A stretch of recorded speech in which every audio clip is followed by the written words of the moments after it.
ko'rish realligimizni yoritadi. Ammo nimani ko'rishni qanday qarshimiz belgilaydi. Huzurunlarda shoir Ahmetcan Osman riyosetchiligidagi "Men shundoq qarayman" programmasi. Her bir cümle öz ma'nosini topgan programma.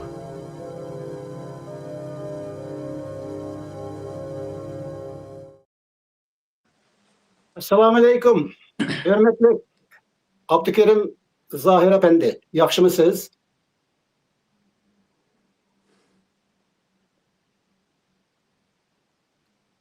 Meni anlatamsınız Abdülkerim hacım?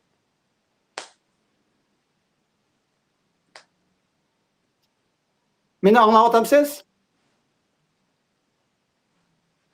Avazım beri otamdı.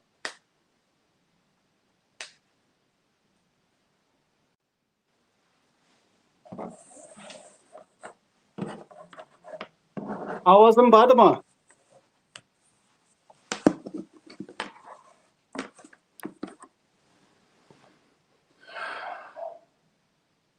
Benim avazım vardı mı Abdülkerim hacım? Avaz yok o.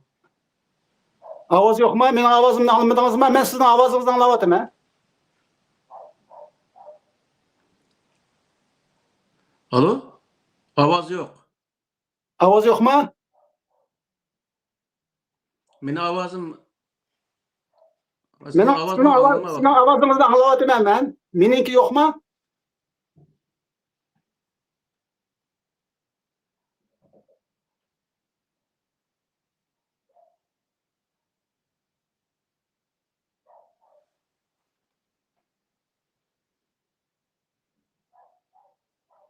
Benim avazımı anlamadım Semer'den. Benim avazımı anlamadım da. He, avaz yok yani bana ben anlamadım ben de. To'xtanglar, ovozinglar meningini aldingizmi Abdukerimka? He, anladım aslındakini. Endi meni ko'ryaptim, nimishqa men Ahmetcanninkini angladim. Nimishqa Ahmetcanninkini anglamaysiz? Shunday mi? Okey, gap qilib boqay Ahmetcan qayta. Biz hozir Benim avazım anlandı mı hem de? Ya, anlamadı. Qanday qilib qoldi bu? Qaytib kiraymi ya? qaytib kiringchi. Ben mi kayıt kırayım ha? Bo'ldi.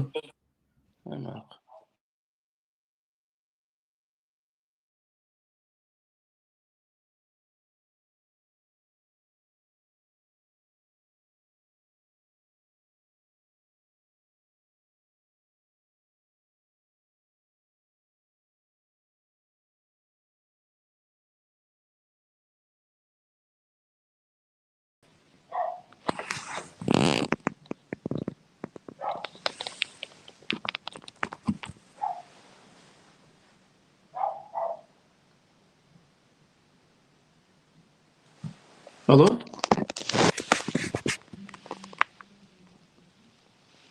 Hem de çok. Hem de anıldı sındaki avaz. Ha, buldum da. Okey. Hı.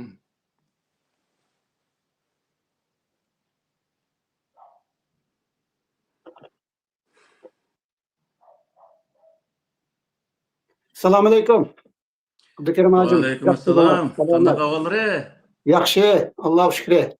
Ha. Assalamualaikum hürmetli görürmen. Tecrübunla. Tekniklik mesele. Hürmetli kanallar görürmen siz hoş geldiniz. Bugün men şunda Karaymen programımızda Abdülkerim Zahir Hacı'nın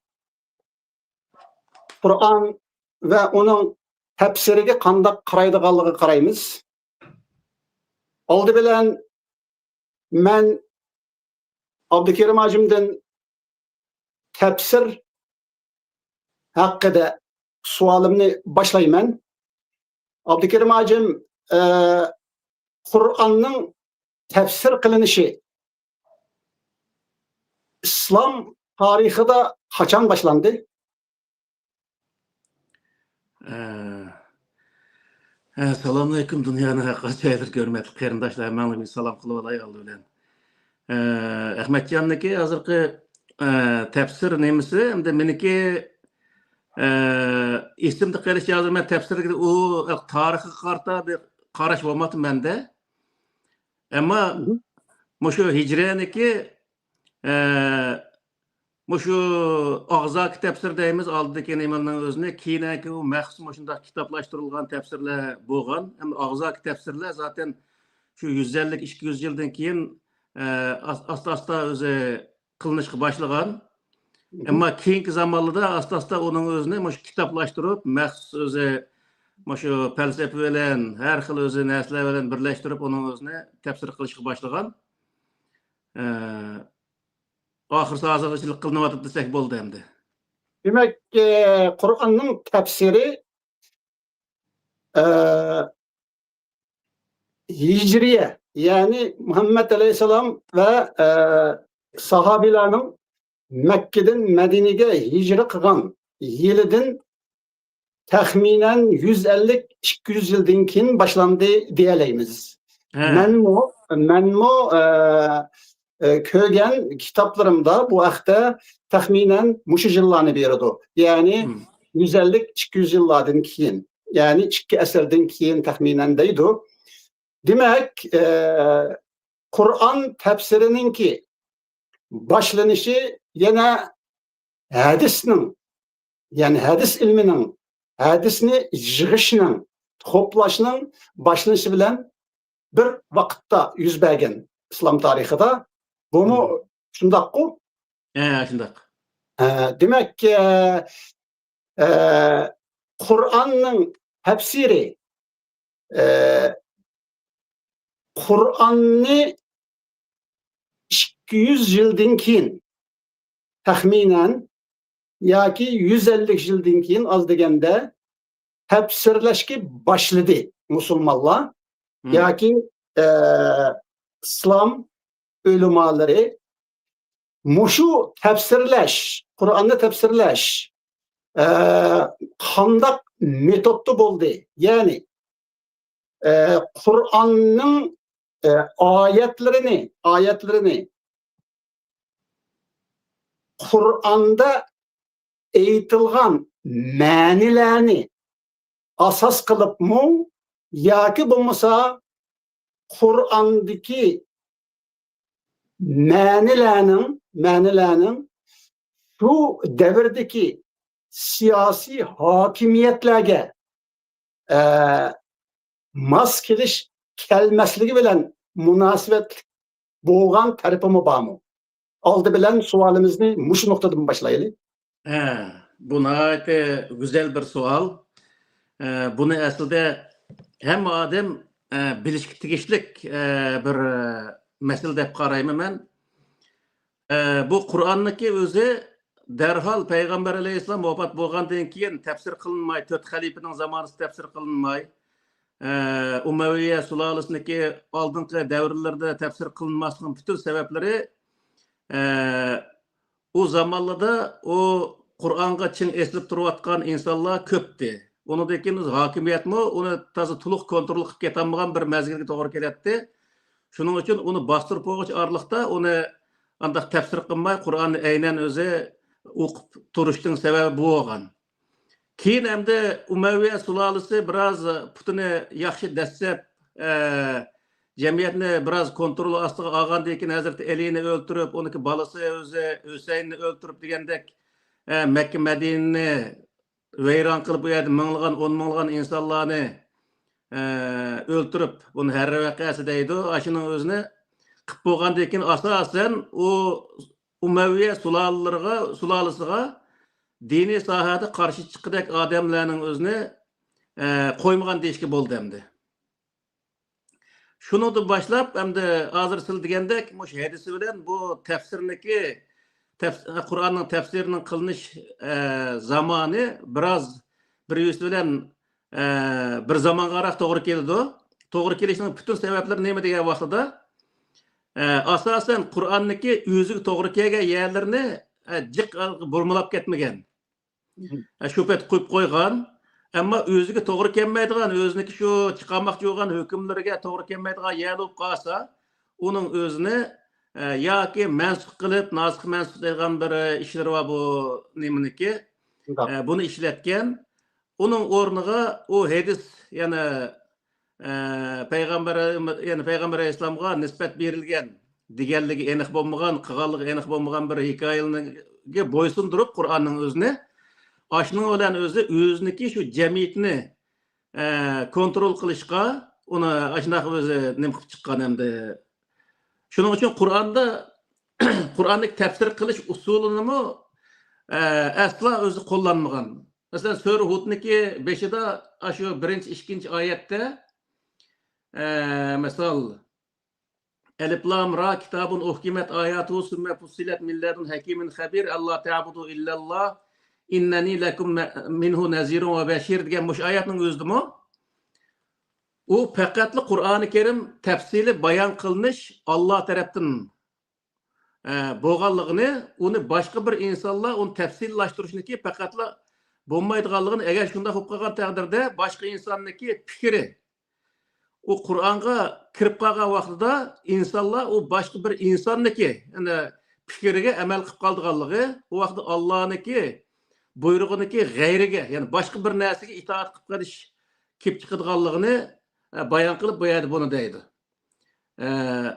Ya'ni Qur'onda zaten buniki tushunishda bu Qur'onning tafsilotini bildigan odam bo'lib qolsa, hech qanday boshqa bir narsaga ehtiyoj kelmaydi zaten. Uni bilgan odamlarga. Endi uni hozirgi mush tafsirlarga qarab qolgan vaqtida tafsirda ashundaq rivoyatlarga, fiqhiylarga, ijmo qiyoslaydigan narsalar bor. Ashning hammasiga bo'ysundirilib tafsir qilingan bo'lg'achqa, u narsalar hammasi shu zamondagi hokimiyatni qo'llash, hokimiyatniki e'tiqod taraflarini, ahkam taraflarini misolda ashning o'zini qo'llash, shuni dinlashtirish, ya'ni islom dinining ichiga kirdirish maqsad qilingan bo'lg'achqa, Qur'onniki tafsiriniki shu hadis bilan bir zamonga to'g'ri kelishniki sabablari mana shuningga mos keldi. Ya'ni asosan qilingan tafsirning ichidami ko'p yerlarda ash hadisning o'zi shu yerga dalil qilib keltirildi. Masalan, tafsir Ibn Kasirga o'xshash bundaq tafsirlarda asosan Qur'onningki hammasini desak bo'ladi, ash hadis bilan tafsir qildi. Bu o'zi nayte bir Qur'onni hadisga, ya'ni payg'ambar alayhissalom qilganligi yoki deganligi aniq bo'lmagan bir narsaga bo'ysundirib turib, u dinning o'zini burmalash ishlari ashundan boshlagan. Demak, Qur'on Allohning so'zi, Allohning so'zini payg'ambarning jazmlashtirilmagan yoki gumonliq bo'lgan degan demaganligi, qilgan qilmaganligi bo'lgan mushundaq hadislarga asosan tafsir qilingan Qur'on Allohning so'zi. Demak, bu Qur'onningki oyatlarning asli ma'nosini burmalashda nihoyat cho'ng rol o'ynaydi degan gap. To'g'ri. Buni yine bir tarafdan menmo, masalan, Qur'ondagi iza inshaqqal qamar, ya'ni qamarning agar qamar yerilsa, yerilganda degan mushu oyatda masalan buni yana hadisga asosan hadisga bog'lab turib tafsir qiladi. Shuning bilan bu tafsiri qanday keladi desa, Muhammad alayhisalom texi Makkadan Madinaga hijrat qilmagan vaqtida mushriklar ashundaq bir Allohning oyatini bizga ko'rsatib baqqani degandan rost bo'lsa, degan vaqtida oy mushriklarning oldida ikkiga yerilib demiş. Oyning o'zi ikkiga yerilib demiş. Hatta mushu oyning ikkiga yerilishida bir partisi tog'ning oldi tarafida, bir partisi tog'ning yeni bir tarafida, oq tarafida, yoki bo'lmasa bir partisi bir tog'da, tog'ning bir beshida tarafida, yeni bir partisi yeni bir tarafida, yoki bo'lmasa bu ikki parçanın, oyning ikki yerilgan ikki partisining orasida yera g'ori ko'ringanmish degan mushundaq hadislarga asosan bu oyatni tafsir qiladi. Amaliyotda İze inşakkal kamar degan bu ayetteki inşakka, Arapçadaki yeriliş. Bu hergizmi tefsirçilerininki o hadisке asasen, hadisке tayinip kılgan tefsiridek yeriliş bulmasın ayınınki. Çünkü ay hergiz onda yerilmaydı. Hatta NASA, Amerika'nın NASA şu şirketi mi o? Bunu tekşürüp demiş. Haberlerge, eğitilgan sözlerge, bazı tədqiqatlara qaraganda şunun bilen NASA'nın mı çıkargan yekuni ay hiç kaçan yerilip bakkan emasmış. NASA'nın emsi de yeni kelip elbette ilmi cihetten qaraydigan bolsak mı ayınınki unda ikkiga yerilip ketadigan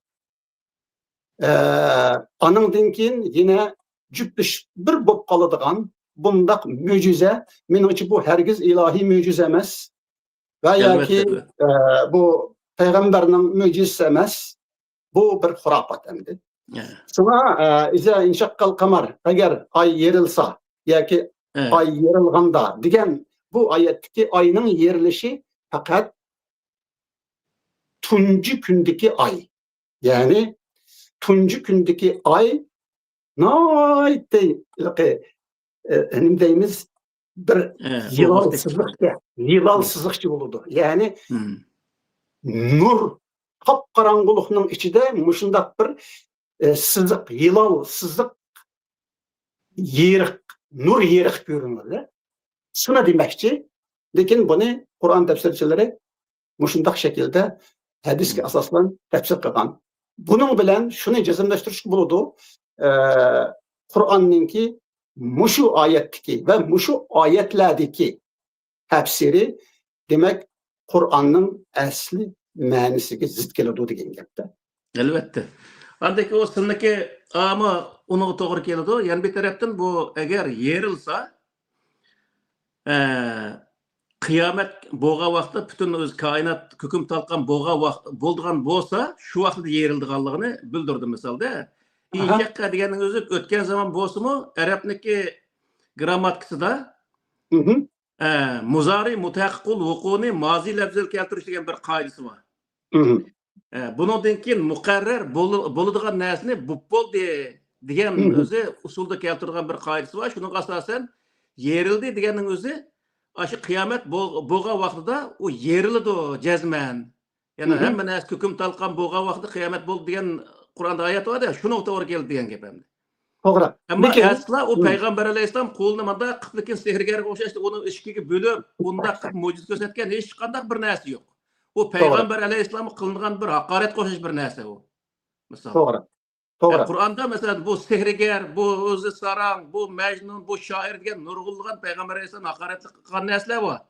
Bu narsa bu shu Peygamber Aleyhisselam manda o'zi qo'lni manda qilib qo'yib lekin yodi deganning o'zi o Peygamber Aleyhisselam'da sehrgar ko'rsatgandek bir narsa. Bu hamda mana shu vaqtda intayin xato bir narsa degan gap. Xurafiylashtirish degan gap. Amaliyotda oyatning ma'nosi undaq emas. Demek Kur'an bilen tefsir. Hazır bizimki bulup mu sürgünde, belki diasporada Uygurlarınki şu İslam ulemaları arasında sizge okşaş ve başkaları okşaş bu ulemaların arasında şu Kur'an bilen hadis Kur'ançılık, hadisçilik degan muşundaq bir talaş tartışlar yakından yakı 100 berip atıdı. Ve şundaqla ictimai taratqularga qarasak, hatta ba'zilar kafirga chiqarilib atıdı. Bunun içinde mesela biz biladigan adamlar var. Bulanın karşıda yani hadisni inkar kılgıçılarının karşıda hadisni inkar qilish yoki bo'lmasa hadisni Muhammad alayhissalomninki gap so'zlari, ish harakatlari bo'lishi shart, shundoq umuman shundoq bo'ladi degan qarashga qitilmaydiganlar, demak bularning qarshida kofir bo'lyotdi. Endi biz mushu nuqtada siz bilan men hadisdan o'tib biz tafsirga kelmoqchi. Yani Kur'an deyilgende bizningki Uyg'ur ulamalarida Kur'an deyilgende zodi bu sizning qarshingizda Kur'anning o'zi, yani ayetlerinin aynen ma'nilari ko'z tutilamdi yoki bo'lmasa Kur'anning tafsiri, yani ayetler ma'nilarının burmulangan nusxasi ko'z tutilamdi. Bizningcha mushu masalada bir aniqlama berishingizni talab qilamiz albatta. Bu hozirgi hamda mush an'anaviy diniy sohadagilarniki nazarida tafsirdagi ma'no ko'z nima Qur'onning ma'nosi, Qur'onning maqsadi deb uni ko'z tutadi. Ammo Qur'onniki o'ziniki o'zi maqsadiga kelgan vaqtda o'ziniki bizga bergan mana mushundaq bo'lsa, u Qur'onniki haqiqiy ma'nosi bo'ladi deb boyaqi oyat shuni ifodalaydi. Buni qarg'an vaqtida hozirgi bu rivoyatga bo'ysundirilib yoki e'tiqod kitoblariga bo'ysundirilib qilingan tafsirlar bu ko'z tutilmaydi. Qur'onning o'ziniki oyatlarining bergan ma'nosi ko'z tutildi. O vaqtda misol hozirgi shu qilingan tafsirlar ustida to'xtalgan vaqtida bu tafsirlar nima uchun shundaq hadisni shu Abu Bakr Umar deymiz, shu sahobalarga nisbat berilgan deganligi aniq bo'lmagan, qilganligi aniq bo'lmagan shu ishlarning o'zini qildi dedi deb o'tirib, ashnaqa nisbat berilgan ash rivoyatlarga bo'ysundirib bundaq tafsir qilindi. Undan keyin arabning shu madaniyatlarini Palanlık iştini andaqtı, çapını mandaqtı deb şunu tonuşturduğun rivoyatlarni akilib u yerga şunun o'zini bozorga soldi degan vaqtida bu Qur'onning tafsirimi mana shu aytgan vaqtida arabni, arab madaniyatini, arab urf-odatini, arabning tuproqlarini, jug'rofiyalarini, uniki olimlarini, uniki davlatlarini tonuşturduğun bir narsaga aylanib qoldi. Ben onu deyman, şu hozirgi Xitoyniki Kunzu instituti degan şu dunyoning har yerlarida shu narsa qurildi-ku. Xitoyni tonuşturdigan, Xitoyning madaniyatini tonuşturdigan shunday bir o'zi kalla jo'ydigan shunday bir narsa bo'ldi. Hozirgi diniy sohadagi ochilgan maktablarmi Qur'onni asos qilmay arabni, arab madaniyatini asos qilganligi uchun buning o'zi nima degan vaqtda Kunzu institutiga o'xshash hisoblanadi degan gap. Kallı şu işte. Aslında Kur'an'daki maqsad nima degan vaqtda Muhammed Aleyhisselam öz zamanısında Kur'an orqali Arab madaniyati, Arab jamiyatining ichida bo'layotgan masalalarni hal qilgan bir kitobda. Bizga kelgan vaqtda ko'rsa biz u Arab madaniyati uning o'zini joyi tashlab qo'yib, o'zimizning madaniyati, o'zimizning jamiyatida bo'layotgan masalalarni Qur'on orqali hal qilsak, u bizga to'g'ri keldi degan gap. Ammo asla biz u yerda meselemizni hal qilish uchun Arabning madaniyatini shariylagan, Arab madaniyatini o'zini din qilib ko'rsatgan narsalarga biz masalamizni tadqiqlash orqali masala hal qilish bu aqlga sig'maydigan bir narsa. Bu asla Qur'oni Karimdagi mazmuniga, maqsadiga uyg'un kelmaydi. Undaq bo'lsa, Qur'onning tafsiri, Qur'onning o'zi emas degan mushu yakunni chiqarishga bo'lamdi? Bo'ldi. Endi buniki hamma narsani 100% deyishga bo'lmaydi, chunki uning ichidami to'g'ri qilingan tafsirlari bor. Shu oyatni aynan zaten shu ma'no maqsadlarini aynan aks ettirgan shunday tafsirlari bor, ya'limi bor. Ammo shu nuqtaliq yerga kelgan chog'da bo'libmi e'tiqodiy masalalarga kelgan vaqtida, ibodat masalalariga kelgan vaqtida, siyosiy masalalarga kelgan vaqtida tamamen Arabniki manfaatini asos qilgan o'xshash ashundaq bir narsa o'tirib chiqdi. Demak, butun o'zi İslamni qabul qilgan insonlarning hammasini shu arabga xushamat qiladigan, arabning xizmatini qiladigan, arabni ulug' bildigan, arab tilini ulug' bildigan, arabning tuproqlarini ulug' biladigan, mushundaq bir holatga akilish uchun xizmat qiladigan bir kitobga aylanib qolishliq. Bu intayin xato bir narsa. Qur'onning o'zida butun insonlar Allohning oldida barobar.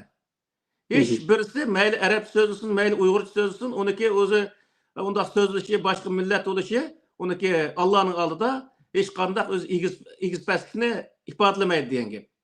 Yani hammasi Allohniki bandalari, Alloh yaratgan, undaq bo'lgandan keyin hammasi o'xshash, haq-huquqda, insonlikda hammasi o'xshash degan gap. Yani bu yerda bir millatni yuqori ko'tarish uchun, masalan, sizlar anlagan bo'lishingiz mumkin. Ta'allimul arabiyyata va allimuhan nasa fa innahu lisanullohi azza va jalla yawmal qiyamada degan bir rivoyat bor. Mushundaq darajada hikoyalar to'qilgan misolda arab tili xudo arab degan gap bo'ldi bu vaqtda. Arab so'zlagandan keyin. Bu darajada hamda bunda xalqi xudo nimaning o'zini xudoni shu arabni ilohlashtirish shunday bir darajaga olib qolgan. Bundan keyin misol arabning tuproqlarini ulug'lash uchun bir odam Makkada, ya'ni shu Ka'bada yoki Haramning masjidida deyli, 2 rakat namoz o'qisa 100 ming rakat namozning savobi bo'ladi. Madinada 2 rakat namoz o'qisa 10 ming rakat namozning savobi bo'ladi. Baytul Muqaddas 2 rakat namoz o'qisa 1000 rakat namozning savobi bo'ladi. Degan mushundaq narsalarni bazoq silish orqali insonlarni aşağıya chaqirib, shu yerda pulni aşağıya to'kish kerak-da endi. Yanchi qilish ma'nosida. Ashundaq qilib, shu ilqi sayohatni kuchlantirish uchun deydi, mana shu vaqtda mushundaq rivoyatni to'qish orqali bundaq nimalarni qilgan. Bir konkret misal bilan so'zlaylik bu shaxta, shu Qur'on bilan va uning tafsiri to'g'risida. Abasa surasininki 17-oyati.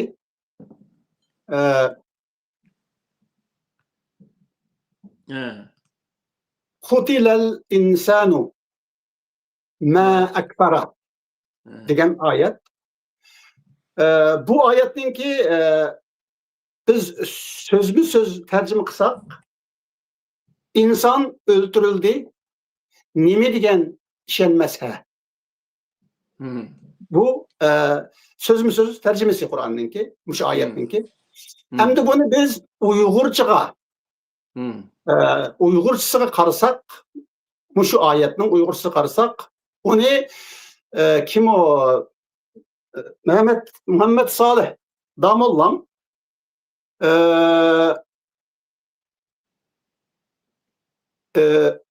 insonga la'nat bo'lsinki, u ajab kafir bo'ldi deb tarjima qilgan. Endi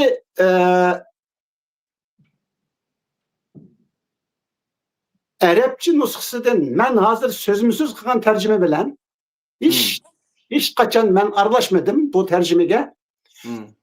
Meningki ko'z qarashlarim, meningki tildagi o'xshamagan, boshqalar o'xshamaydigan ko'z qarashlarim, so'zlarni tushunishim degan narsalarni aralashtirmay, arabchada mushu oyat nima bo'lsa, so'zma-so'z men shuni Uyg'urchaga tarjima qildim hozir. U bo'lsa-mu inson o'ldirildi, nima degan ishonmasa. Endi bu insonga la'nat bo'lsinki, u ajab kafir bo'ldi degan oyat shumi?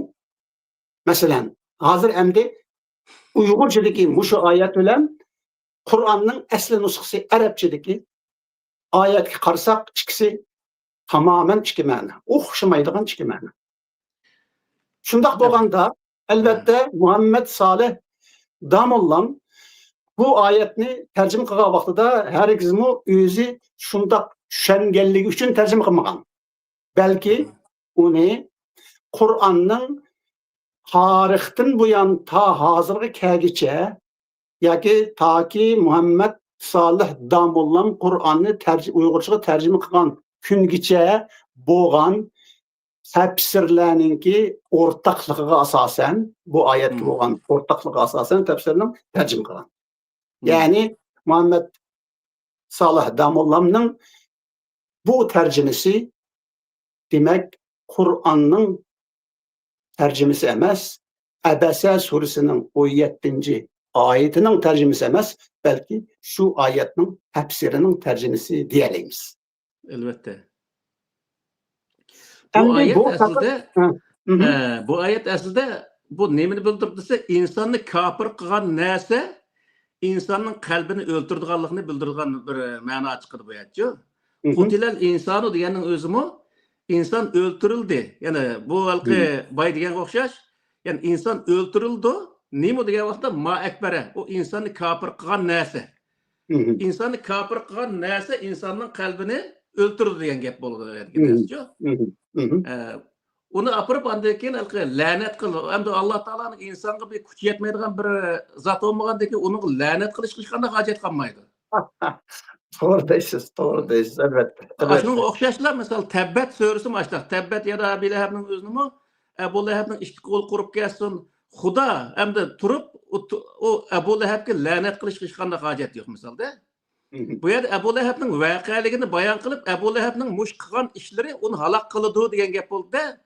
Mesela Doğru. hazır mı deymiz ki bir adam şu araqni içip başında könünde koçada yetip qatnım qan bolsa, seni muş iş veyran kılıp juma en ahırda deymiz. Şunun okşaş bir iş endi o. Ebu Leheb Evet. şunda eski bir işini qilgan bolsa, faqat o yerda sen muş işini davam qilsang bu iş seni halak qılıdı degan bir Hı hı. ma'nodagi so'z o. Hı hı. Şuning uchun bu yerdagi narsa nima desa, Xudo insonga la'nat qiladigan, mushundaq bir narsani akilish orqali xalqi bu Qur'onning yana Qur'on emas, Allohning halqi nemasining o'zini töveltib buna aytgan. Bu birinciden degeniniz doğru. Bu birinciden mesela Allah'ın mı insan okşaş üç melligi var. Bir zattek. Anın keyin insan bilen Allah'ın otursa da çünkü bu yerde bu ayette insan da umumi isim, mutlak isim bu hem insan. Bütün insaniyet diyen gepte bu hem de. Bu yerde insan bilen Allah'ın otursa da yani Allah insan bu üç şuna Allah bilen insanın otursa bir xil adavetinin balığı. Anın siz degende xuddi Allah birme kılanmaydığandek insanı fakat üçmellikten başka. Degende nurgun bir xil nim deymiz Allah'a bir xil insanın sıfatlarını, insanın hissiyatlarını teniş arkalık Allah'a şerik keltirdi degen gep. Doğru. Onu üstüge o halqi Allah'ını ayet tunuştu ayetdeki ma'nisidan Allah'ını tasvirlagan vaqtidami o insan kuch yetmaydigan bir zat olup onu faqat tillab o'ltirdigan. Mandaqli bir holatda bir tushuncha berib qo'ydigan ma'noda tafsir qilishda. Shuning uchun bu Qur'ondagi bundaq yerlari jiq misol. Elbette jiq. Asosan Nayet jiq misal vereleymiz. Hem de benim bu yerde demekçi boğdum fakat bu şu Uygurçaga tercüme kılıngan nuskısı emas Kur'an'ın. Çünkü bu ayet mu bütün dünyadaki bütün tıllarga muşu Muhammed Salih Damollam Uygurçaga tercüme kılgan muşu ma'nisi tercüme kılıngan. Bu degellik bütün tıllar, dünyadaki bütün tıllar Kur'an'ı tercüme kılgan vaxtıda onun tefsirini tercüme kılıdı diyen bir hükümni çıkarıp berdi bizge. Elbette. Yani çünkü Kur'an'nınki men hazır muş ayetini sözüm söz tercüme kıldım. Kur'an'ni başka tıllarga İngilizce olamdı, Fransızca olamdı, İspanca olamdı, qaysı til bilişini qat'i nazar Uygurca olamdı. Bu tılga tercüme kılınganlar mana okşaşla Kur'an'ın bu sözüm söz ma'nisini bildi ayetninki. Lekin ular ne için muşundaq tercüme kılıdı dese ular şu tefsirige tayangan boldu. Yani mundaq bir qavqtada tercümanlarning özümü, Qur'onni tercüme qiluvchilarning özümü şu tercüme kılıngan tilni so'zlaydigan xalqlarga Qur'onning asli ma'nisini emas, balki onun burmalangan, tefsiri kılıngan ma'nisini yetkizib berdi degan gap. Elbette. Şunun bilen bütün dünya elleri Kur'an bilen uçraşmaydı, belki Kur'an'ın tefsiri bilen uçurşudu. Yani hakның fikir bilen uçurşudu desler. Elbette, elbette. Aşı Kur'an tefsirçilerinin fikri bilen, tarihten bu yan kelabatkan, tefsirçilerinin fikri bilen, idisi bilen, şularının göz karışları bilen uçurşudu. Mundaq şıketqa vaxtıda Kur'an tefsirçileri Allah'ın ornunu alıdı deyen gap. Yani Kur'an tefsirçilerinin oy xiyalları, qaraşları, fikirleri Allah'ın digelleri bolup kalıdı. Elbette, şu doğru.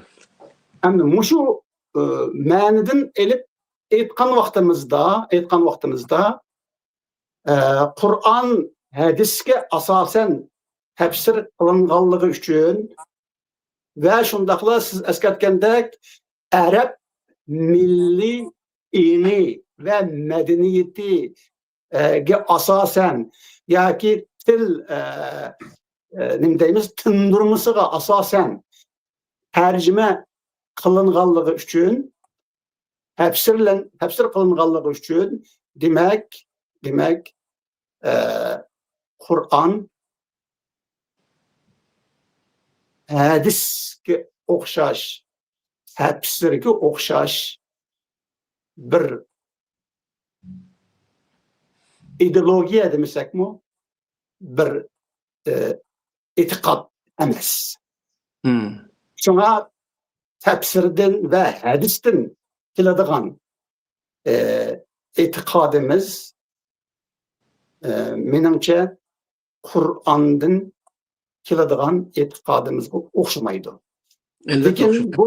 Lekin bu yerdeki en çok mesele nima degan vaqtida Arapça sözlemaydigan başka milletler bu çağda muşu e'tiqodni, yani tefsiri bilen hadisning e'tiqodini Kur'an'ның e'tiqodi deb shuni bilib Kur'an'ni hadis bilen tefsirde gördü degan gap.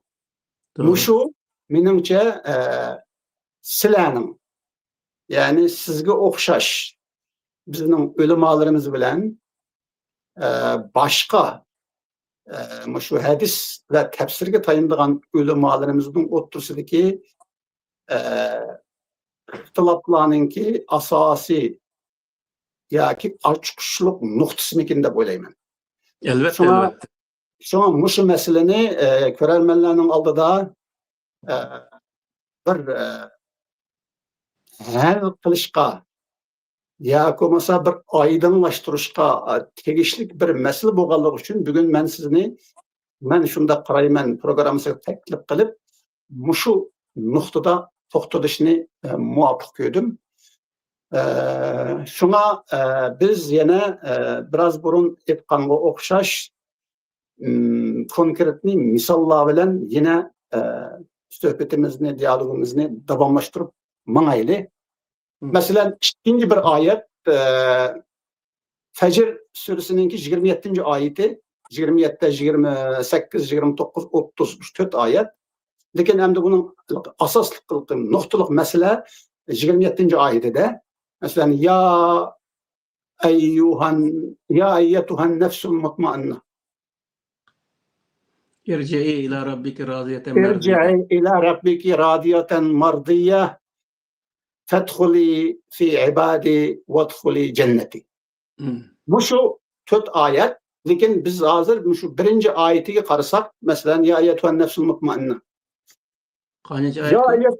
Ya eyyatuhan nefsul mutmainne degan Arapçını men yine biraz burun Abese suresinin 17. ayetini tercüme qilganda sözüm söz tercüme qilsam, ya eyyatuhan nefsul mutmainne degan gap ey xotirjam üzlük degan gap. Ey xotirjam üzlük. Endi bu ey xotirjam üzlük degan bu ayet Uygurçaga yine Muhammed Salih Damollam'ınki tercümesinde iyi aram tapkan can da tercüme kılıngan. Hem de bu tercümeden ayetin asli Arapça nusxasını seliştirgan vaqtimizda oldu bilen ayetin asli nusxasında aytilgan özlük degan söz Uyg'urchada jon deb kelgan. Anandan keyin xotirjam degan sifat, o'zlikning xotirjam degan sifati, xotirjam bo'lgan, xotirjam degan sifati yoki xotirjamlikka erishgan degan mush sifat Uyg'urchasida, oyatning Uyg'urchasida aram topgan deb tarjima qilingan. Demak, Qur'onning asli nusxasidagi xotirjam degan so'z Qur'onningki mushu Uyg'urcha tarjimasida aram topgan, ya'ni o'lgan degan ma'noda chiqargan. Shuning bilan bu yerda Alloh xuddi o'lgan bir jonga xitob qilyotdi-da, hey o'lgan jon degandek. Amaliyotda Qur'onning asli nusxasidagi arabchadagi oyatning ma'nosi hargiz o'lgan odamga xitob qilingan emas. Balki u shu odamning o'zligiga nafs arabchada nafs degani Uyg'urchadagi o'zlik va shundaqla inglizchadagi self degan gap. Endi Alloh taolo bu yerda odamning o'zligiga xitob qilyapti. Hargiz jiniga emas yoki gavdasiga emas, tiniga emas, o'zligiga xitob qilyapti va shu o'zlikni xotirjam deb tasvirlayapti. Bu yerdagi xotirjamlik asli ma'nosida, oyatning asli ma'nosida keyingi 3 oyatni o'qigan vaqtimizda tushundig'imiz bu o'zlik Allohga ishongan o'zlik. Allohga ishongan vaqtida o'zlik u xotirjamlikka erishadi, tinchlikka erishadi. Mushu xotirjamlik va tinchlik uni Allohning to'qing'unchilari orasida bo'ladigan qiladi va shundaqla Allohning jannatiga kiradi. Rozilikqa erishtiradi. Rozilikqa erishtiradi. Chunki oyatda radiyatan mardiya degan gap, ya'ni hem razı oldu hem razı kılınıdı. Yani mundaqda bu özlük Allah'tan razı oldu ve şundaqla Allah bu özlükni razı kıldı. Elbette. Endi muşu mana, endi biz Uyg'urchadagi tarjimaga qarasak, bu bir o'lib ketib qolgan odam. Bu odam o'lib ketib qoldi. Ey, ashu Mehmet Salih'dan bollam degandek, ey aram topgan jon, ey o'lgan jon, sen endi razı bol hayotingdan va razı qilinsan Allohning nimasida, sen chunki xotirjam bo'lgandan keyin sen cho'qim taqvodor bir odamding. Shunga sen anandan keyin Allohning bandalarining orasiga kirsa, jannatga va shundaqla jannatga erishsa deb mundaq tarjima qilingan gapda. Elbette. Tafsirga asosan. Shunga mushu oyatlarga qarasak, bo'lib mushu 27-oyatga qarasak, demak Qur'onning tafsiri bilan Qur'onning o'zi, oyatlarning tafsiri bilan oyatlarning o'zi ikki o'xshamagan ma'no degan gap bor. Buning bilan sizningcha biz tafsirning Qur'on oyatlarining asli ma'nosiga sodiq emasdek mushundaq bir xususiyatini yoki tarifini ko'rishimiz mumkinmi? Mumkin. Mush Qur'onning o'zi qaytgan vaqtda tamamen mumkin. Buni lekin siz arabcha bilasiz. Lekin bildingki mutlaq ko'p Uyg'urlar, ya'ni albatta Uyg'urlar musulmonlar arabcha bilmaydi. Shuning bilan bular tafsir bilan Qur'onning mushundaq o'xshamaydigan ikki narsa ekanligini aniqlanmaydi. Shuning bilan siz agar hadisga va tafsirga tanqid yurgizsangiz, tanqidiy qarasangiz bu ikki ilmga, u chog'da arabchini bilmagan, Qur'on bilan tafsirning farqini öğrenmeyen Uygur Müslümanlar elbette sizni kafirga çıkarıp ötüşü mümkün. Şundaq mı? Ya kabura çıkırıp oldu zaten. Doğru. Hem de demek bu yerde ulanınki muşu hükmü yani hadis bilen Kur'an tefsirini lekin biz hazır bu yerde ikimizin sohbetimizde ben tefsirini kayırıp koyay hadisini tefsirgilikleriyle Kur'an bilen zıt münasebetlik bolganlygy üçün elbette hadis zıt münasebetlik çünkü tefsir siz aytgandek hadis taýynady. Lekin hadis Kur'an tefsir dep alsak demek Uygur ulemaları muşu biz hazır sözleşip atkan Kur'an bilen tefsirninki farkını bilmeydiganlığı üçün yaki bilelmeydiganlığı üçün sizde ulemalarımızı kapırga çıkaramdı yaki ulanın bu hakda başka karaşlara bağımı. Siz muşu meseleni bizge görermenlerge düşündürüp verelimsiz. Endi biz muşu Kur'an nazar programmasını başlap Kur'an'ın içindeki nurgulluğunu aşında bazı meselelerin özüne oturup çıkagan bulduk. Kur'an'ın aslında her millet özünün meselesini hal kılgan şekilde zaten o Kur'an'daki şu prensiplerini bilse hem milletniki meselesini hal kılışka doğru keldiğin bir prensipler var o yani. Doğru. Moşunu oturup çıkış arkalık kılgandan keyin bizge moşu bulupma başka bandak adetki okumagan adamlar karşı gap kılsa umbi başka turduğan gap. Moşu özümüzün sabahdaş okuganlarımı boldu. O nurgun doktorluğunu ağan, moşu nurgulgan aşındak öze Mısır'da okugan deyimiz, Saudi'da okugan, Damollam deyimiz nurgun braderlerimiz. Tunuydu hemisi bizni. Aşılarının özü bizni hem de kapırga çıkadı hem de. Murtet deydi, murci deydi, hayatımda anımgan nurgun kalpaklı vaki. Aş neselen dedi.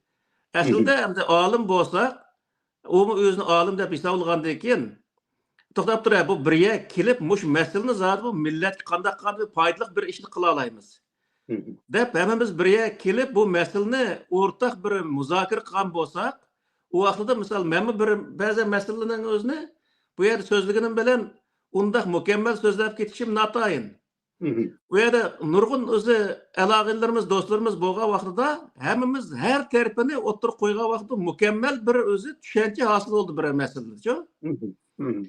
Bu intayin o'zi bir yaxshi bir ish bo'latdi.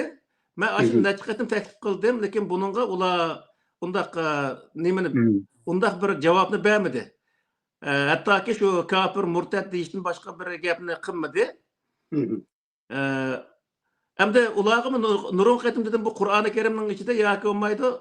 Hech bir zaman Qur'ondan keyin yozilgan bir rivoyatga ishonmasang kafir bo'lsa degan bir narsa yo'q.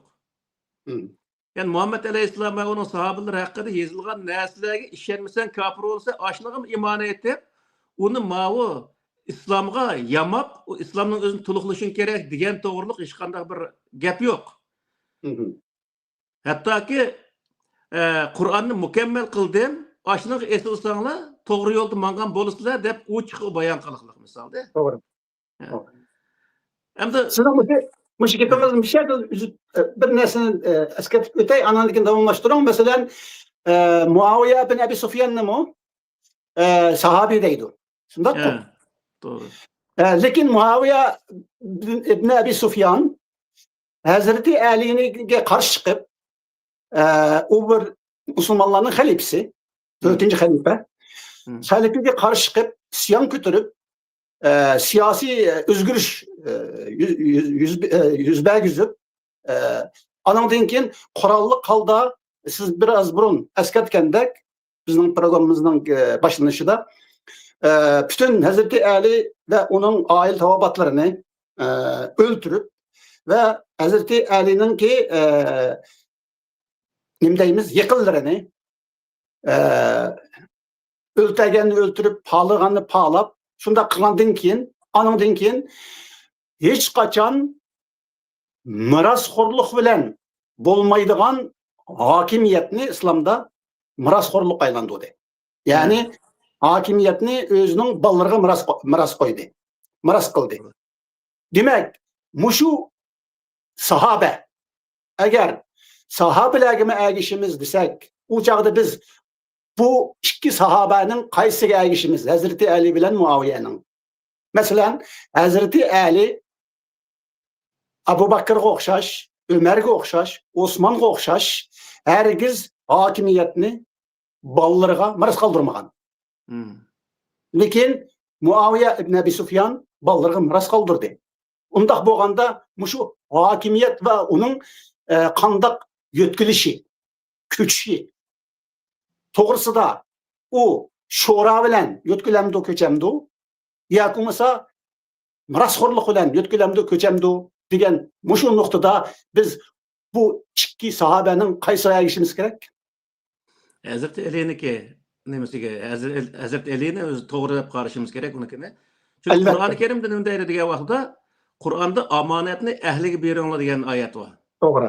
Bu nimani bildirdi degan vaqtda birinchi u odam davlatni so'rayaligidek holatda millatni to'g'ri yetaklab mang'idek holatda bir salohiyat, ahliyat egasi bo'lish lozim. Ondan keyin u hokimiyatni shundoq odamni qo'liga tutqazsanglar, u davlatni, xalqni to'g'ri boshqarib mang'alaydi degan gap bo'ldi. U ish faqatla o'zi meros qilish bilan, meros qo'yish bilan emas, u saylan bilan bo'lgan narsa u. Albatta. U masalan 4 xalifa deymiz, 4 xalifaning hammasi shu saylan bilan shu vaqtdagi sharoit qarta olsun bir saylan bilan o'tirib kelgan odamlar. Albatta. Agar o'zi shu islom hokimiyatlarining hammasi davomli saylan bilan o'tirib kelgan bo'lsa, u musulmonlar nihoyatda ilgirlagan bo'ladi-da. Buniki butunlay xurofiyga kirib ketishining sababi nima degan vaqtda bu yerda boshqa bir masalalar bor. U nima deganda bu Umayya sulolasi asosan islomni qabul qilmagan. Masalan, payg'ambar alayhisalom Makkani fath qilgan vaqtida Abu Sufyonga shu Makkani fath qilgan kunisi hamda siniki Allohning birligini e'tirof qilgan vaqtdan kamidimi degan vaqtda agar bir qancha xudo to'g'riliq ma'nosini deyaptim, gapniki labzan nimasi esimda qolibdi. Ammo shu shunday nimani bildirdim, shu tarjima nimada shu payg'ambar alayhisalom tarjima olmasdan Rahiqul Maxtum deymiz. Tabri ashna qo'shish nasl nimada tarix kitob deymiz bu. Bu Allohning birligini e'tirof qilgan vaqtdan kamidimi degan vaqtda agar bir qancha yo'g'an bo'lsa o'ylish faqatdim deydi-ku. U ko'p narsa ko'p ma'budga cho'qinib o'rgangan bo'lg'achqa Makkaning Kabaning ichida shu vaqtda 360 ta but bor bir zamonlar. Undan keyin elchisi yana uchrashib qolgan vaqtda meniki Allohning elchisi ekanligimni e'tirof qilgan vaqtdan kamidimi degan vaqtda u to'g'riliq kichkina seniki u elchi ekanligini to'g'riliq kichkina kallamda bir narsa bo'lgan bo'lsa uni o'ylash faqatdim deydi. Ya'ni ishonmaymi degan gap endi. Albatta. Demak bu Umayya sulolasi asosan dinni qabul qilmagan bir insonlar bo'lgandan keyin bu hokimiyatni qo'lga olgandan keyin qanday qilgan deganda islomga o'ziniki burunqi diniga to'g'ri kelgan yerlarni shu peti hozir tafsirga kirdik-ku, tafsir ashundoq bo'lgan. Shu o'ziniki to'g'ri kelgan yerlar shu pet tafsir qilingan. To'g'ri kelmagan yerlari hadis uning qarta hadis to'qish orqali shu hadisga bo'ysundirib, uningki ijmoga bo'ysundirilib, keyingi vaqtda ashnadan o'zi u o'ziniki Muhammad alayhisalom payg'ambar bo'lishdan burunqi dinni asliga kelish uchun qilingan kurash bu hamda mana bu vaqtda. Shuniki nurg'un yerlarni qildi. Masalan, namozniki misolga kelsakmi, hozir nurg'un qarindoshlarimiz bizni tillab yurdi. Namozning o'zida Qur'onda ikkita oyat bor. Aqimis salat tarafayn nahar va zulatan minal layl deydi birsi. Yana birsi aqimis salata liduluki shams ila ghasaqil layl. Bu ikkita oyatning o'zida namozning vaqtini belgilaydi. Ya'ni namozning vaqtini 3 vaqtni belgilaydi. Biri kun tusho'gandan azroq o'tgandan boshlab kun o'ltig'icha orliqni, ya'ni biz kun o'ltigandan boshlab kunning qizillik yo'q'icha orliqni, yana birsi tong otgandan boshlab kun chiqishi orliqning o'zini namozning vaqti nima qiladi. Qur'onda ham bu 3 vaqtning o'zini namozning vaqti deb belgilaydi. Bu Kur'an'daki aşının özünü aynen oturup koyup koysak magoyunun özü 3 vaqt dedi. Dep meni tillap özü ötvergim çıkırıp aynak kıladı da. Hem bu 5 namaz nereden kelgen vaqtda? Diye vaqtda 5 namazın özümü zaten Peygamber Aleyhisselam peygamber buluştun burun şu yer yaşaydıgan Yahudilardan tatip, Hristiyanlardan tatip, ay Mekke müşrikleri zaten ola şu nime hem mesela nimeniki İbrahim'nin neslinden deydigan Allah'ındı. İsmail Aleyhisselam'daki nimesinden deydigan şu Mekkelikler. Kureyş kabilesi deydi bulanı. Yüzünü aşında ataydık Allah. Muşlar hemmisi şu öz vaqtida muşu 5 namazını okugan ki ama Peygamber Aleyhisselam Kur'an'da belgilengen bu içe 2 rekat namaz, her vaqt namazının özünü 2 rekat okuganlığı doğruluk ravayet mi ba? Kur'an'da ayet mi ba bunun karta? Bunu oturup koygan vaqtida bu insan nima deydi degende sen hadis qarşı etding deb o'zi bizni kafirga chiqardi misol. Onun uchun bu yerda demoqchi o'g'lim nima deganda Kur'an'ı tushunish uchun asla bir narsani qo'shgandan keyinla u tamamen bozuldu. Kur'an'ı sizlarga o'xshash misol arab tilini yaxshi biladigan odam hech qanday e'tiqod kallarda hamma e'tiqodning o'zini cho'rib tashlab turib, mushu oyatning o'zi mushu yerda nimani ifodalaydi? Tarjimani bunday qilish lozim. Bu oyat falan mazhabga asosan mandaq bo'lish kerak degan vaqtda u oyatning maqsadi tamamen bozulib ketdi. Şuna o tercüm kıldıgan alaqimlarga devatimiz davamlı Kur'an'daki tercümesini kıldıgan vaqtida hiçbir itiqad, hiçbir mezhepke teve bo'lmagan asosda bu Arab grammatikasi bilan Arab tiliga sodiq bo'lgan asosda shuni o'zini tarjim qilganda Kur'an'daki asli ma'nosi chiqadi. Sizningcha Kur'an'ninki hazırgi kelgichi bo'lgan Uyg'urcha tarjimalari hergiz Kur'an'ning o'zi emas. Shundaqmi? O'zi emas. Undaq bo'lsa, bizning yani biz Uyg'urlarning musulmon bo'lish sifatimiz bilan hozirgi bizni taqozo qilayotgan ciddi hal qilishga, ciddi kirishishga va ciddi bir taraf qilishga tegishli bo'lgan asosli masalalarning biri Qur'onni o'z beti, o'zining ma'nosini saqlab qolgan holda mundaq aytgan vaqtida sizning so'zingiz bilan o'zlari aralashmagan holda, o'zlari deganda uningki tefakkürü, etiqadi, ko'z qarashlari degandek aralashmagan holda bir Qur'on tarjimasining Uyg'urcha bo'lgan tarjimasining borliqqa kelish zaruriyati sizningcha hozir Uyg'urlarga nisbatan ya boshqacha aytgan vaqtida Sharq Turkiston milliy ozodlik harakatimiz uchun to'liq ciddi bir mesele mi? Nayet ciddi mesele. Çünkü nima uchun degan vaqtda hozir mesela siyoset kelgan vaqtida bizning mollalarimiz davomliq o'zini dindosh insonlar bilan siyoset olib berish, o'zini dindosh bo'lmaganlarni dushman hisoblash, misol nimilda Turkiyada bo'layotgan ishlar bu. G'arb davlatlarining o'zi dushman hisoblab bularniki bizga hech qanday bir o'zi dushman tutgan bir yerimi yo'q odatda. Şundaq düşman hisoblab o g'arbga andaq mandaq deb ashunday til uzatib deyotgan insonlar bor misolda. Biz shu arablar bilan shu biz Xitoy setayotgan millatlar bilan birga siyosat qildiganlik haqida ashunday gaplarni qildi misolda. Mushuning o'zimi Qur'oni Karimning Qur'onniki siyosiy qismini tushunmaganlikning alomati. Masalan Qur'onda siyosat kelgan chaqda nima deydi? Lakum dinukum valiyadin. Hamma odam diniy e'tiqodi o'ziga u vaqtida mesela devletin içinde hozir nima Ahmet el-Shara degan odamning o'zi Suriyada davlatni qurdi. Qurgandan keyin u yerda Yazid deydi, Alavi deydi, Ahli Sunni deydi, yer boshqa millat Duruzlar deydi odam. İnsanların hammasini Ahmet Sharaning o'zi dedi. Hammasi hokimiyatning oldida barobar bir o'zi nimada yashaydi dedi. Degandan keyin bizniki shu yerdagi odamlarimiz misol nima deyman Turkiyada bo'lgan Turkiyada uning inkasi bo'lgan bo'ldi. Mana islom davlati qurmi dedi. Aslida islom davlatiga qanday narsa degan vaqtda islom davlati hech qanday e'tiqodni asos qilmagan. Har qanday e'tiqoddagi insonlar tinchlik ichida yashay oladigan bir jamiyat qurish. Bu islom bu. Islom degani tinchlik barpo qilish degan gap. Undaq bo'lgandan keyin islomdagi prinsip nima degan vaqtda adolat.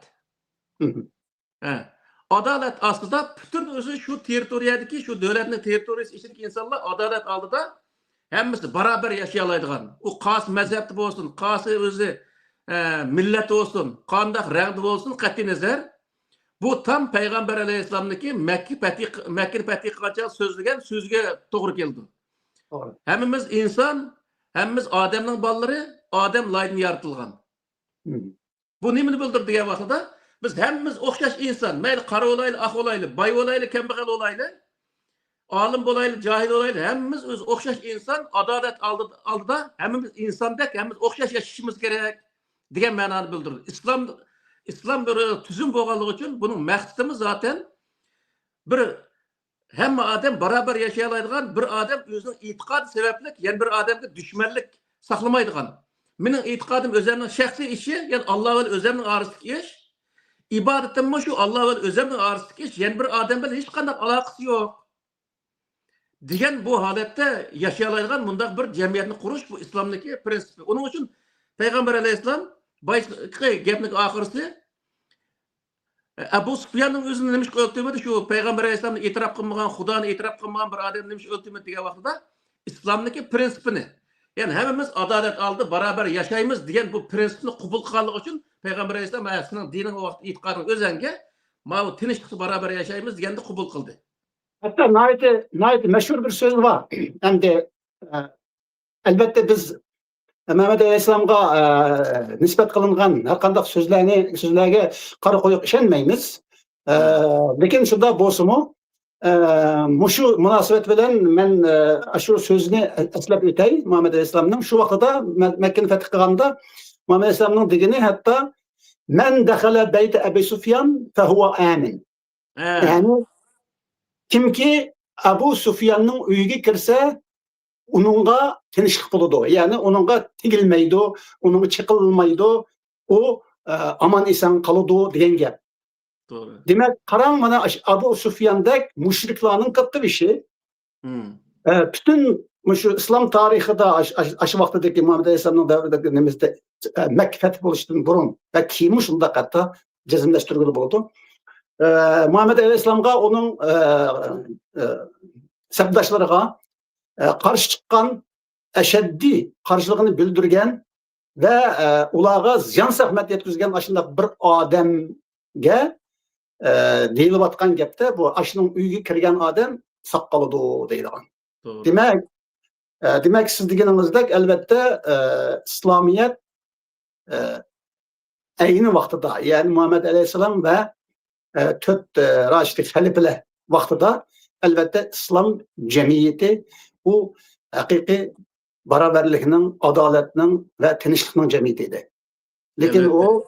Lekin o Muaviye'den başlap ta hozirgacha bu bundaq jamiyat bo'lmadi. Çünkü bunun birden bir sebebi biz hozir so'zlashayotgandek Qur'onningki burmalangan tafsiri Qur'onning o'rniga dastur qilishida. To'g'ri. Ondan keyin bu yerda eng muhim bir nuqta nima degan vaqtida o Qur'onda ikki narsa bayon qilindi. Birisi iymon, birisi islom. Iymon e'tiqod va munosabatli narsa. O iymon keltirgan odamlar ibodat uningga farz bo'ladi. Misol nimaga o'xshash Ramazon tutishga o'xshash ibodatli farz bo'ldi. Namoz o'qishlaymiz, bundaq ishlarning o'zini shu iymon etgan insonlar qiladi. Hem İslamçı degan vaqtda islom bu e'tiqodiy masala emas. Bu bir o'zi nima tuzum bu. Tuzum bo'lganligi uchun bu tuzumning o'zida adolatni asos qilgan bir tuzum. Bo'lgandiki Qur'oni Karimdagi misollar qilinglar qilmang degan amr bil ma'ruf nahy anil munkar deydi. Mushning hammasi nima degan vaqtda islomniki shu adolatning o'zini barliq keltirish uchun qo'yilgan o'zi shoxchillar mana aytgan vaqtida. Shuning uchun bu yerdagi narsa nima degan vaqtda İslamni barpo qilish uchun yoki islom prinsipini bir odamniki qabul qilish uchun u odamniki iymon aytgan bo'lish shart hisoblanmaydi. Qur'onniki prinsip bo'yicha. Ammo bu yerdagi tegishilib ketgan narsa nima degan vaqtda Muaviyning zamonasida, masalan, keyingi Umayya sulolasi, Abbosiya sulolasiniki hozirgichalik bo'layotgan ish nima degan vaqtda hamma narsa iymonniki nemisini o'tish lozim. İmanniki tüyüşlükünü ötküzülüş lazım. Bir adam İslamlık'a kirmediyse o adam birinci iman etken buluş lazım diyen karaşta kabul kılındı. Aslında Kur'an çoğu vaxtda Peygamber Aleyhisselam Medine'ye geldiği vaxtda Medine'de Yahudiler, şu yerdeki müşrikler, Müslümanlar hemiz bir cozda oturup şu Medine'de hemiz bir yaşayımız, hemimizin dini itikadı özümüzge, ibadeti özümüzge ama bu şeyde beraberlik asasında bir yaşayımız. Deb İslamdaki birinci prinsipini şu yerda o'tirib qo'ydi. Peygamber Aleyhisselam Mekke'deki vaqtidami, mesela Kur'an'daki qas ayet bilmayman, qas sure. Pekku raqaba degan oyatlar var misalda. Lekin Mekke'deki vaqtida davomli o'zi tavhid, ya'ni o'zi e'tiqod, ya'ni Allah'ın bar birligini, kainatni, insonni Allah yaratganlik to'g'riliq bu masalalarni, ya'ni e'tiqodiy masalalarni Peygamber Aleyhisselam jiq so'zlaydi. Bunun bütün sebepleri nima degan vaqtida bu feodal amdalqi qulluq jamiyatga qarshi turish uchun u yerda qul azod qilish, Allah'ın oldida, ya'ni hammamizni Allah yaratdi, buning uchun Allah'ın oldida hammamiz barobar degan barobarlikni o'tirg'i chiqarish uchun hozir avvalgi 1870-yillari international she'r yozilib dunyoda birinchi international, ikkinchi international degan bir devre o'tgan go. O international aşı devrinin özüde misal kulluk karşı beraberlik için köreş kılışqa Peygamber Aleyhisselam Mekke'deki zamanda bununla özü asaslagan, bunu oturup koygan. Hem onunki fakat nezrivi asaslardan oturup koygan bu iman, itikat sahasındaki nesli boşuna bunun oldu. Medine'ye gelgen çağda, Medine'ye gelgen çağda onun emeli işaretini yapmağa. Mesela Medine'de şu Yahudiler, Aslan'daki Hristiyanlar, onundaki özü müşrikler, Müslümanlar, müminler hemimiz bir yer gelip, bir cozda oturup, şu kabile başlıkları hemimiz bir cozda oturup, müşahede hemimiz tinç yaşaydıgan bir cemiyet berpa kılımız, diyen kilişimge kelgenliginin özü, İslam cemiyetini berpa kıldık hesaplandı aslında. Demek bu yerdeki nesli mi diye vaqtida, İslam cemiyetini berpa kılış diyenin özü, her kandak din, her kandak mezhep, her kandak rengdeki insanlar, adalet aslında beraberliğini asas kıtırıp, şu cemiyette yaşayalaydı diyen gap oldu. O hiç kadar onun itikadıga yoki onunki rengiga tajovuz qilinmaydi degan gap oldu. Qur'ondagi nemiz bo'yicha. Peygamber Aleyhisselam bu şu nimani aytmaganda. Mushu biroq bu yerda eng asosli masala bizning qarshimizda, bizning degan vaqtimda men meni ve ko'rarmanlarni ko'zda tutaman.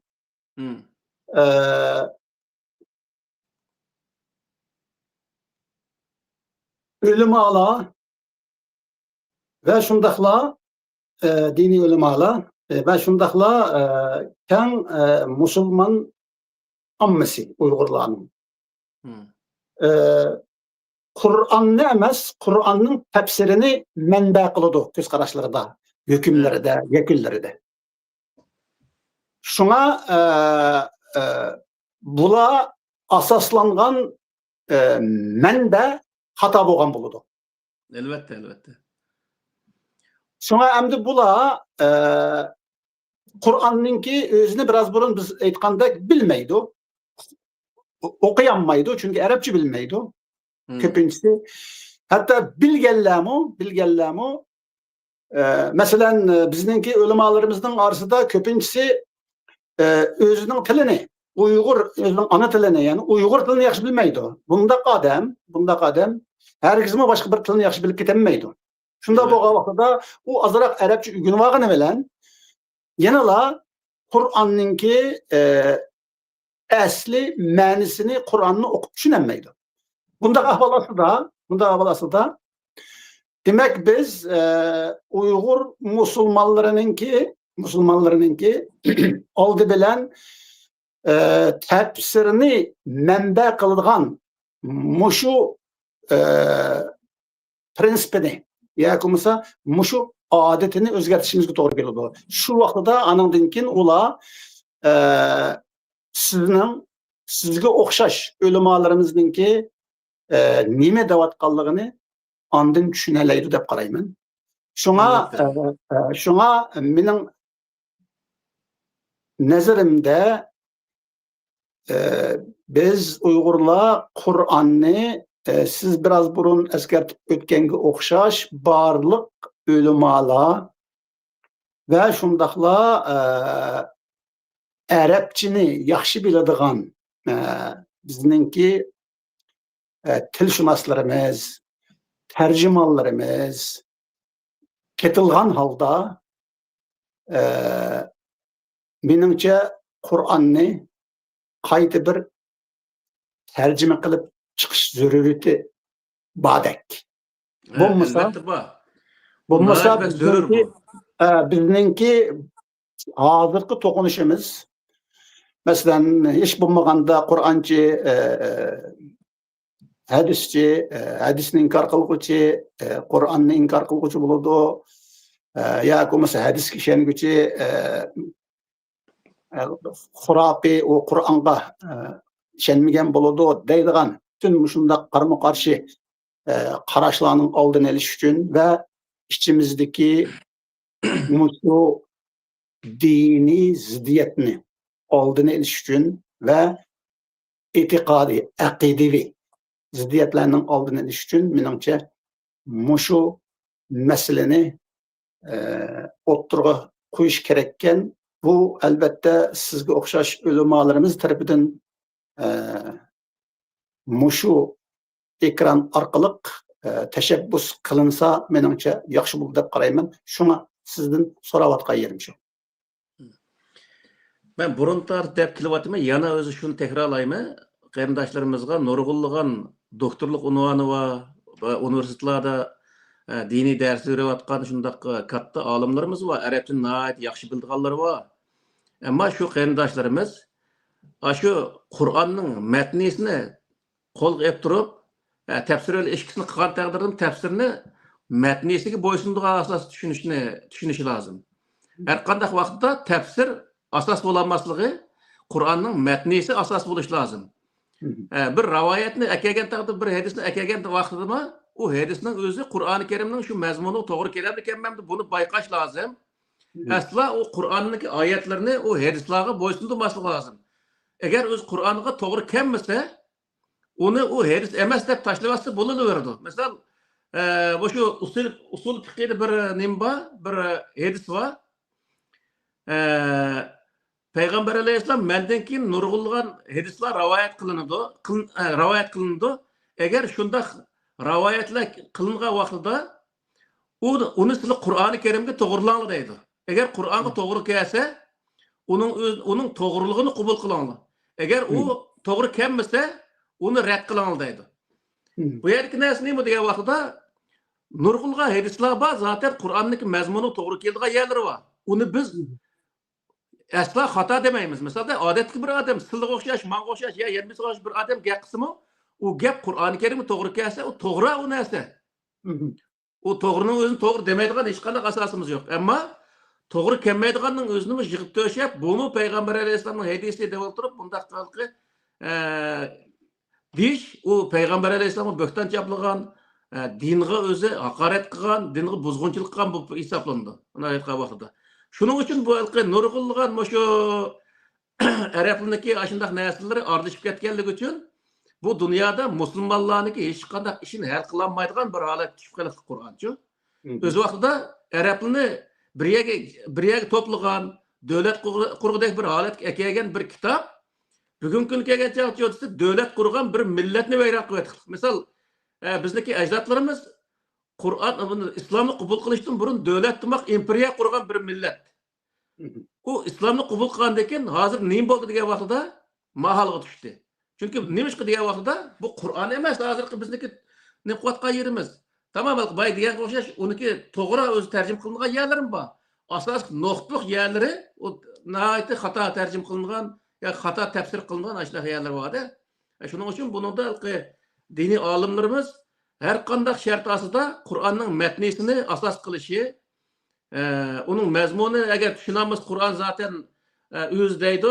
İnne aleyna beyanı diyen bir ayetli var. Bir yer düşünemeye kalsa onu başka bir yerdeki bir ayetler arkalık onu düşündürüş belge bunda yerli var. Onu tapkılı boludu. Şunun için bu yerdeki nesne modisi ben man tapamadım de oturup o hadisin izleşke ya ki fikrin izleşke olmaydı. Va bir adam dedi ötkende bu hazır biz okuvatkan namazın özü Kur'an'da yok ki deydi. Kur'an'da sen okuvatkan namazın bombagallığı sen Kur'an'daki namazını okumayı vatsa diyenge. Elbette. Elbette. Elbette. O namaz. Bu yerdeki nesne modisi Kur'an'da bir nersi sen kıvatkan ibadet olsun ya Kur'an din namıda kıvatkan bir işi olgan bolsa o nes Kur'an'da bombagan bolsa demek ki sen Kur'an'da yok nersi kıvatsa diyen boldu de vaxtıda. Şunun için bunda yerine dikkat kılış lazım. Doğru. Hem de sizin karşınızca bu Kur'an bilen hadisinin Kur'an bilen tefsirinin farkı. Yeni bir taraftan Allah'ın birliğine boğan etikat meselesiga berip takışamdı. Başka çıkıp etika vaktimde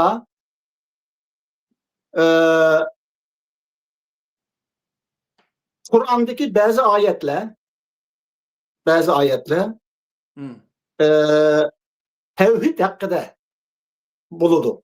Yani Allah'ın birlik hakkında. Lakin bu tefsirge kelgen vaqtida Allah'ın birligi tevhid meseleleri emas başka meseleler şeklinde tefsir kılınıp ketadi. Bundak ayetlerini men jiq misal bereleymen. Bundak bolgan vaqtida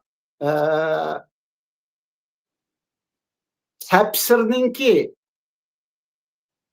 yoki Kur'an tefsiriga ishonguvchilarninki e'tiqodidagi Allah bilen Kur'an'ın özüdeki Kur'an ayetlerideki Allah'ın farkı balığı aşkarlanıp kalıdı. Demek Müslümanlar hazırki Müslümanlar bolup mu Uygurlar işengen Allah Kur'an'da kayıtı ta'kidlengen birlik kelgen. Yani tevhid kılıngan muahhad boğan Allah emas. Elbette.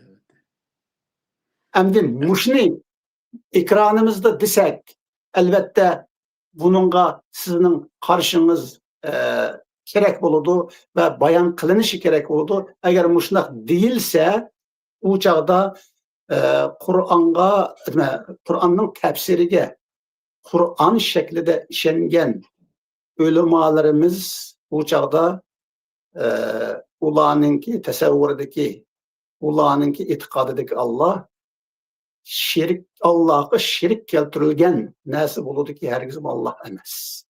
Muşunda deyilgen takdirde sizningçe başkalarınki biz Kur'an'ın tefsirini asas kılan ulemalarımızınki karşıda biz yine küfürlük kılan bolamdımız.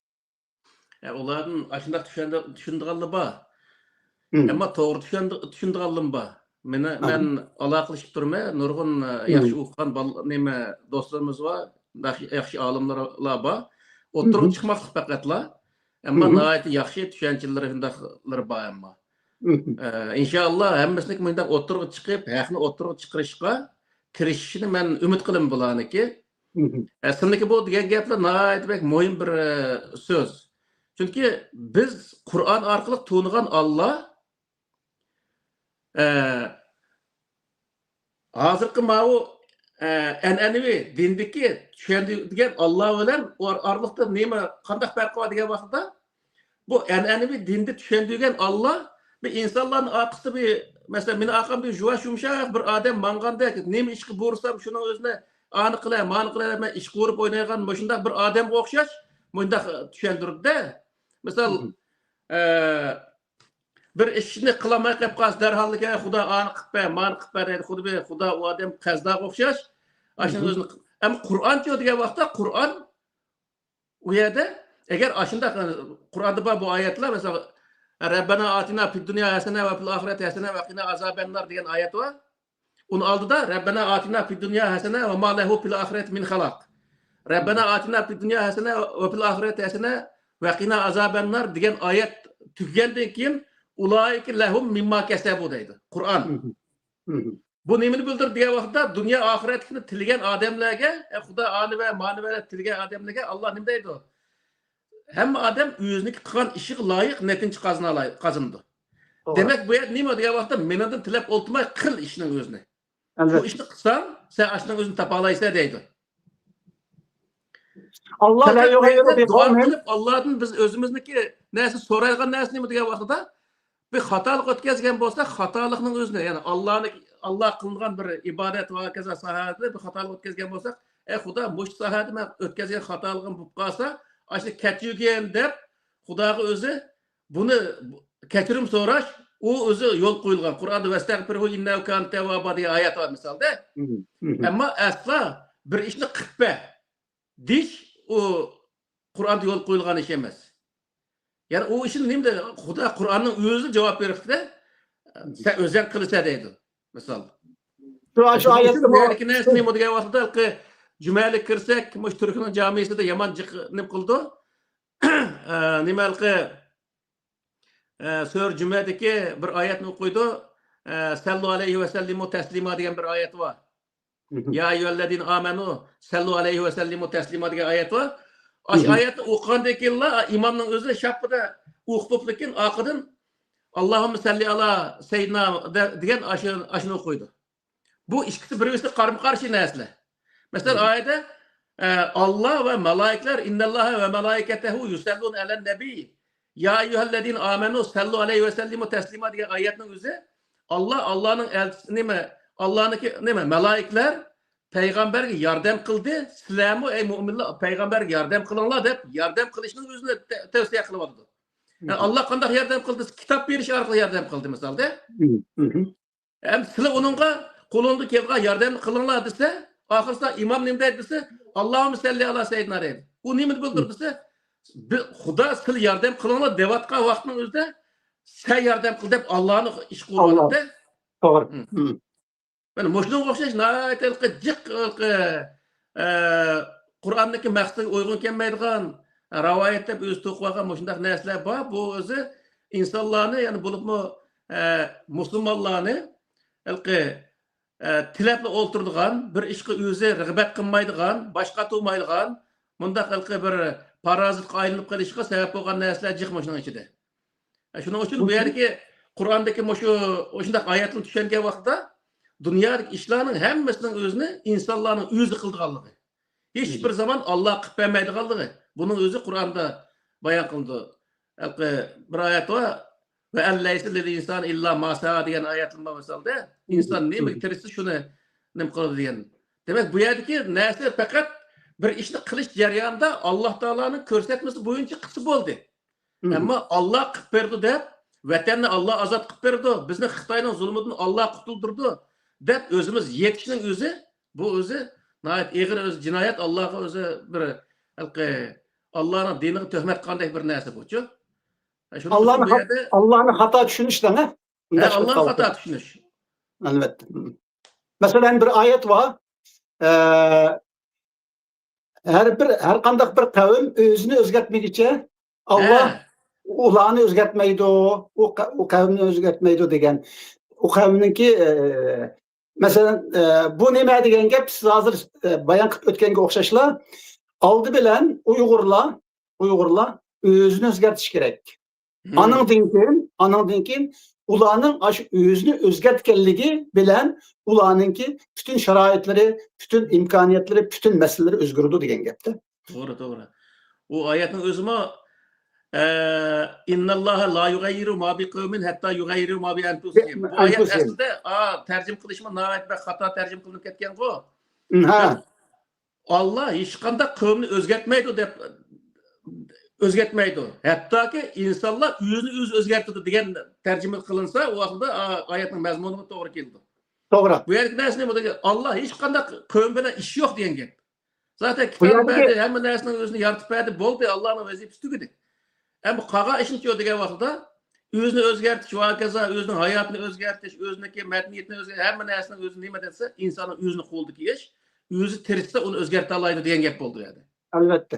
Hamda shu insonninki o'zini o'zgartishi yoki bir millatning, bir xalqning o'zlarini o'zgartishining o'zila ilohiy iroda degan gapda Allohning irodasi shu. Albatta. Buni mushu iroda bilan sen anankin жаңа sharoitlarini hamma nimasini namni o'zgartib keta olaysa degan gapda. To'g'ri. Shunga mushu iroda bo'lmasa, ya'ni Uyg'ur millatida o'zlarini o'zgartiradigan iroda bo'lmasa, hargizmo taqdirini o'zgartirmaydi, vatanining, davlatining mustaqilligini qo'lga keltirolmaydi.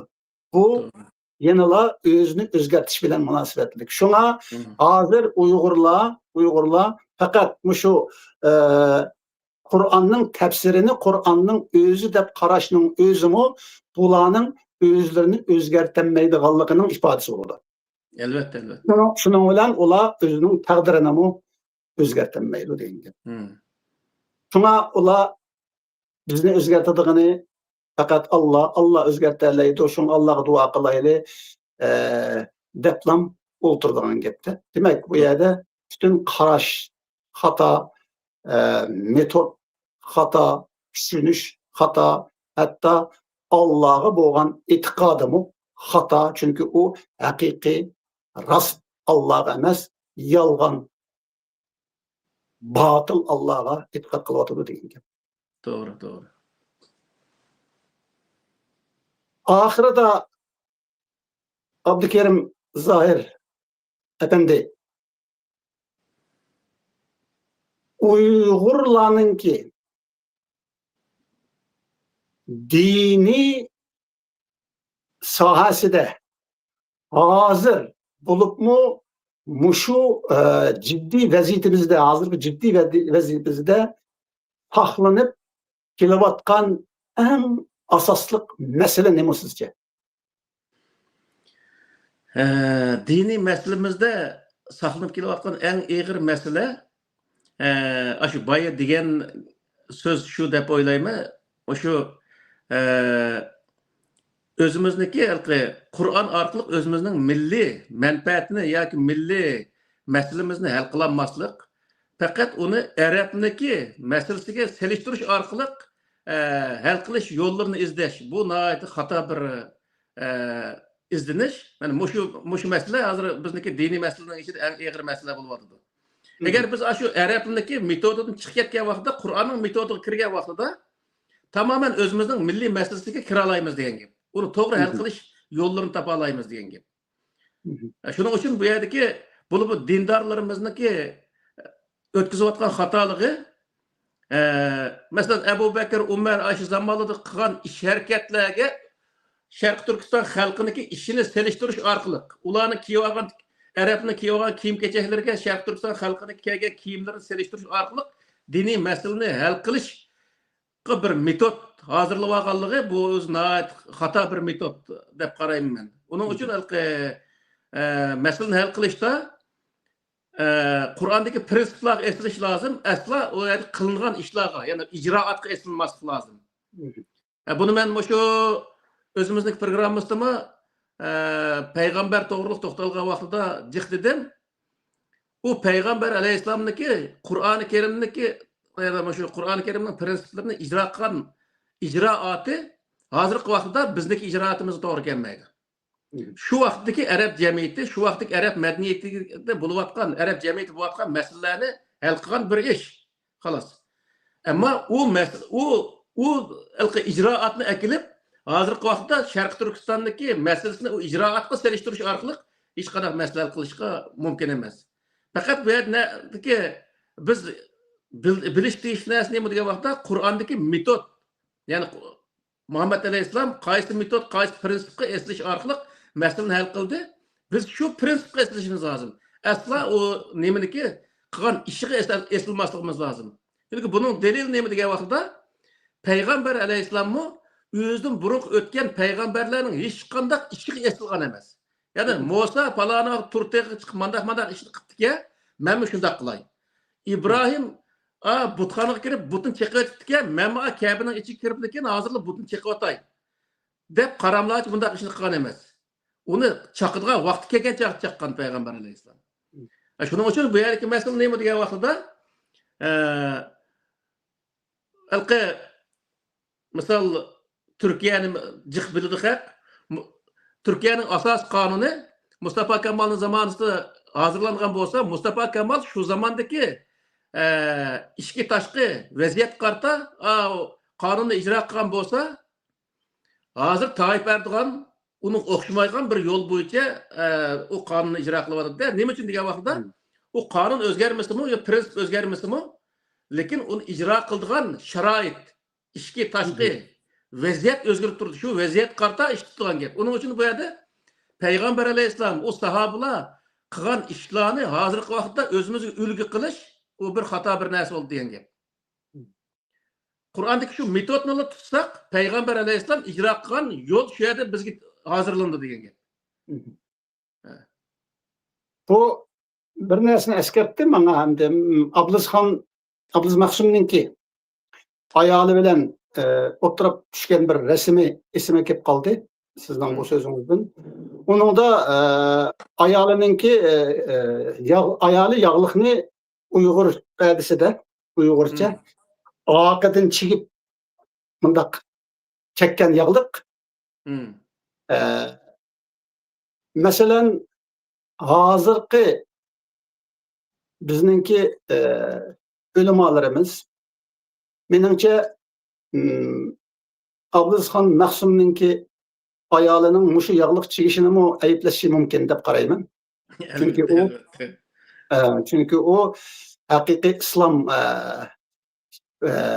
qiyofati emas, ayollarning yog'liq chigish qiyofati emas, posoni emas deb qarashi mumkin. Shundaq bo'lganda Abduzxon Mahsumning o'zimi bu chaqda bularning nazarida yana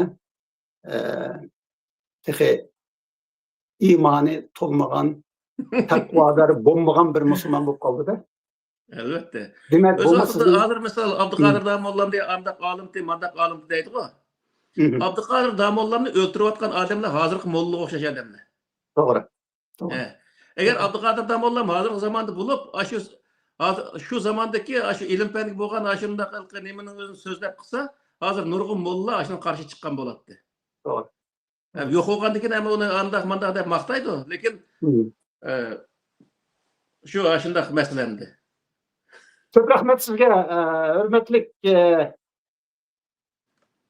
Abdülkerim Zahir Efendi bugünkü men şunda qarayman programısı da bizning hozirgi ciddi meselelerimizden biri bo'lgan Kur'an ve onun tefsiri to'g'risida göz qarashlarimizni biz bilan ko'rarmanlar bilan o'rtoqlashganligimiz uchun sizga rahmat aytamiz. Shundaqla hurmatli ko'rarman, anglarman, sizningmi bu temada men bilan Abdülkerim Zahir Efendi bilan ve başka ko'rarman, anglarman bilan o'rtoqlashganligimiz uchun rahmat aytaman. Shundaqla Abdülkerim Zahir Efendi'me rahmet etdi. Eğer Abdülkerim hacımның başka gapları, sözleri bo'lmasa, programımız bu yerda oxirlashadi. Oldu, rahmet.